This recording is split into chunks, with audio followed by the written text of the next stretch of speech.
Hey everybody, welcome to the Greg Luchak Show. Like I said last week, we're going to be talking about the book that I wrote, The Wealth Principle. That's the book here. Anyway, like I said in the last video, the inspiration from this book came from the Real Business Investors, the calculator, the Excel spreadsheet that I wrote. That when I was developing that spreadsheet, like I said in the last video, got to a point where I was creating a little course to go along with it, and the first chapter in the course was I called it The Wealth Principle, and as I was writing it, this is what was created, and I said to myself, well, this would make a great book, I think. So I started developing it. So I wrote the book. It's a few years ago that I wrote the book. I think 2016. I eventually released it in 2018. We'll just talk a little bit about the book today. So the book is about entrepreneurship. The Wealth Principle: Unleash the Entrepreneur Within You. Now I'll just talk about a little bit about the first couple of chapters. The book has got a number of chapters in it. There's 8 in total. First chapter is How the Wealthy Do It. Second chapter, Discovering Your Entrepreneurial Spirit. Are you developing the right attitude? Building your empire from the ground up. Shaking the Money Tree. Strategy. The Perfect Business, and How to Be an Effective Entrepreneur. And each chapter obviously has a purpose. So in the first chapter, How the Wealthy Do It, I talk about the economy and what's gone on over the past decades, basically, and where we are today. Now, most of these principles, like say you buy or read this book later in life, like maybe a few years from now, maybe the economic conditions may not be the same, but the principles will be the same. So looking at, let's go open the book again here. So that's chapter 1, Discovering Your Entrepreneurial Spirit. I was talking about entrepreneurship and the traits and things within you, define those things. Third chapter, Are you developing the right attitude? Building your empire from the ground up. That talks about types of business formats, incorporation, and how to protect yourself asset-wise. Shaking the Money Tree, obviously that's what it sounds like. It's about how to find and finance your opportunities. Strategy is it's mostly about real estate and talks about real estate strategies. The Perfect Business talks about a business that you can create essentially with the money you already have. That you in that chapter, I won't talk too much about because I think I'm going to do a video just about that chapter. In fact, I probably will do a video about each chapter as I'm doing it, and then the final chapter, How to Be an Effective Entrepreneur. So let's talk about how the wealthy do it. In this book, you're going to discover how to significantly change your lifestyle and increase your wealth. This is like a little introduction page. And you'll discover in the book, how the wealthy do it, how the economy affects your lifestyle, how to unleash your entrepreneurial spirit, how to find the magic behind your success, how to pay off and get out of debt quickly. There's a few things I learned over the years. There's a little, no, they're not secrets, but it's like a strategy on how to get out of debt quickly. How to pay off, and how to repair your credit. Very important thing to know. Say if you're going to be borrowing money and you have bad credit, so there's some tips about that. How to use credit to your advantage. How and where to find money, obviously. The secrets to safely invest in real estate. That's the strategy part I talked about. How to safely build your empire from the ground up. We talked a little bit about that. And how to start a business with no money. That's the perfect business, basically. And the secrets to your success. That's what you'll discover inside the book. So let's talk about the first chapter, How the Wealthy Do It. I start off with a quote. What the mind can conceive and believe, it will achieve. It's a quote by Napoleon Hill. Napoleon Hill, if you're not familiar with him, was who became a famous author, but started out, he was basically a reporter. He was a broke reporter, and Dale Carnegie approached him. This is back, I believe it's in the 20s or 30s, and asked him to do some research and write a book about success. So he did that, and he went around and interviewed a bunch of people, and he wrote this book. The first book he wrote was called The Laws of Success, based on what he had gone when he went out and he was doing interviews. Anyway, he became a famous author over that book, and then he's written a number of books since then. Now he's passed away. But so that's how I started the chapter. What the mind can conceive and believe it will achieve by Napoleon Hill. So I'll just read a few paragraphs. I likely don't know you personally, but I'm willing to bet that what you would really like to have is a residual-based income. The free time and money to do what you want when you want. Have you ever asked yourself, how do the wealthy do it? What do they know that most of the population either doesn't know or is not willing to do?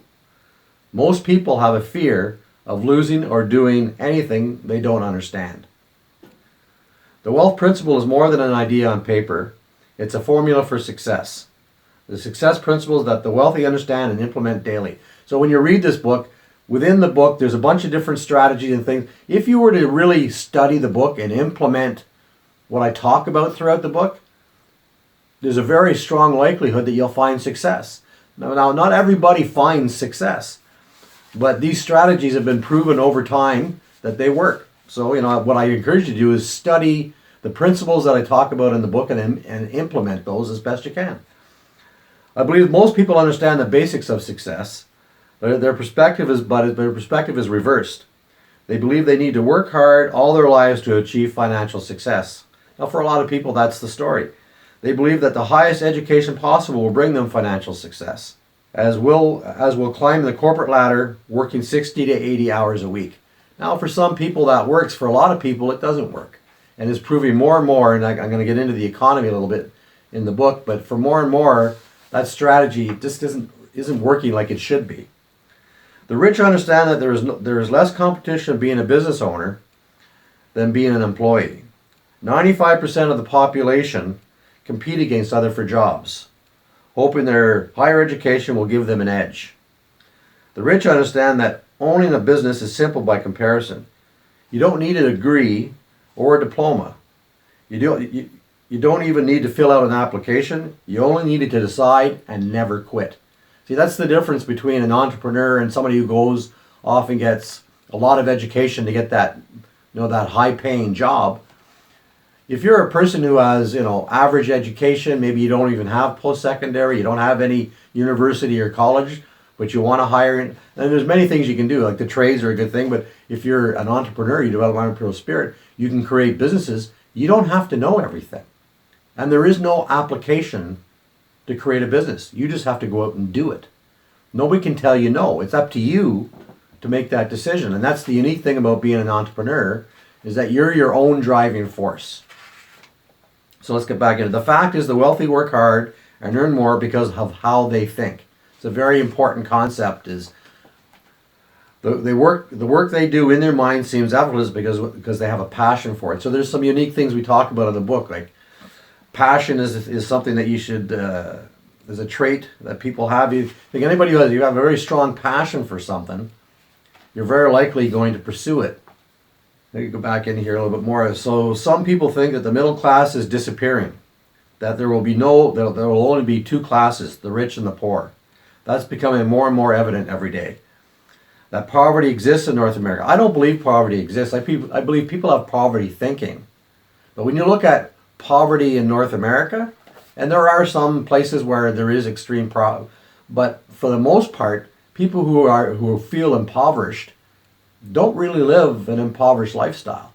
When you think about all the things that we have around us today, there are many, many examples where people are living on a low income, but they still have cable TV, they drive a car, they live in a nice house, and yet their income is at the poverty level, but they have all these things that if you look back at people, if you go back into the 40s or the 50s, where they didn't have what we all take for granted today, they never had. Things like TV and driving a car and cable TV and even the food we eat, the clothing, all the gadgets that we have today. Many people who live at the poverty level have all those things. So are they really impoverished? It's poverty thinking that keeps them where they are financially. So the lifestyle we live today is based on the choices we make, the decisions we make. Becoming wealthy as opposed to becoming poor, it's a choice. But it's up to us as individuals, as adults, whether we become poor, middle class, affluent, rich, or super rich. And those are kind of the areas of the economic sector that I talk about throughout the book. In those areas. The wealth principle is about how you think about life, money, and success, and how you can create your own destiny. Leaders or readers. So whether you read this book or you read many books, because you'll draw a lot of inspiration and knowledge from the books you read. Because over the years, the economy is changed drastically. The purchasing power we have today nowhere compares to, like, say that I look back at my time in my early 20s, and today I'm in my early 60s, and my purchasing power today is about a third what it was back then. So there's been, and that's all due to, inflation, basically. So let's talk about Canadian and American median income levels. So, I talked about these certain areas. I talked about, the poor, the middle class, the affluent, the rich, and the super rich. The poor, for example, basically is anybody earning between $0 and $54,000. And you think of 54,000, that's the median average for the poor. Most people are poor, I think the threshold is like 24,000. But most people who are what we would consider poor live within those parameters. The middle class is anybody or family that earns between 54,000 and 108,000.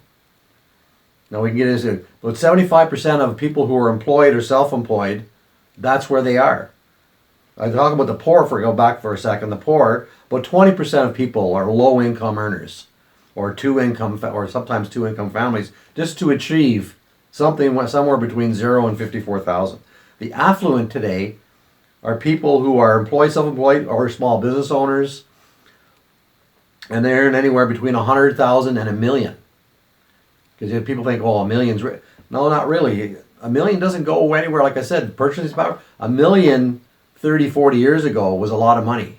$1 million today is not. The rich earn $1 million per year, and the super rich earn about $1 million a month. So what's the difference between those people? Well, most middle class people are wage earners. They work by the hour. When you look at the rich, for example, anybody who's, like, say, class rich or earns a lot of money, they don't do it as employees. They are business owners. They're entrepreneurs. So that's why I talk about the wealth principle. If you're looking to create a change in your life, the premise of the wealth principle is that you need to start thinking like an entrepreneur. Create businesses, create multiple sources of income. That's what the book is about, and it touches a little bit on each sector. We're talking about the economy. We talk a little bit about real estate. We talk a little bit about investment, business structure, entrepreneurial traits. Because if you're really going to change your life financially, that's what you need to do. This is my opinion. You need to change the way you think, and you need to start acting like an entrepreneur. Even if you want to stay and keep a job, that's fine. But think entrepreneurial, because that's where you're going to gain the most advantages. And again, I want to talk a little bit about tax. The entire tax system is designed where most of the tax base comes from the middle class. The wealthy get all the tax breaks because they create jobs. So if you want to have more tax breaks, keep more of your money, got to get into thinking like an entrepreneur and create business opportunities and work from that tax advantage. You're going to make far more money. You become, your financial position will drastically change. Because most people today are struggling in a job. They're barely making ends meet. There's more month than money. I think statistically, I talk about this in the first chapter, people are spending 160 to 170% of their income, and that doesn't include a mortgage. That's like store credit, credit cards, all kinds of short-term credit, and they're just spending way too much money. Automobile loans, lines of credit, all these things. People are overspending. The reason they're doing this is because we've lost our purchasing power. In order to maintain what they think is a middle class income, they're having to borrow to subsidize for it. So the book talks about the wealth principle being an alternative, becoming an entrepreneur to change your lifestyle. So that's what it's about today, folks. I hope you get out and possibly buy a copy. It helps support my business.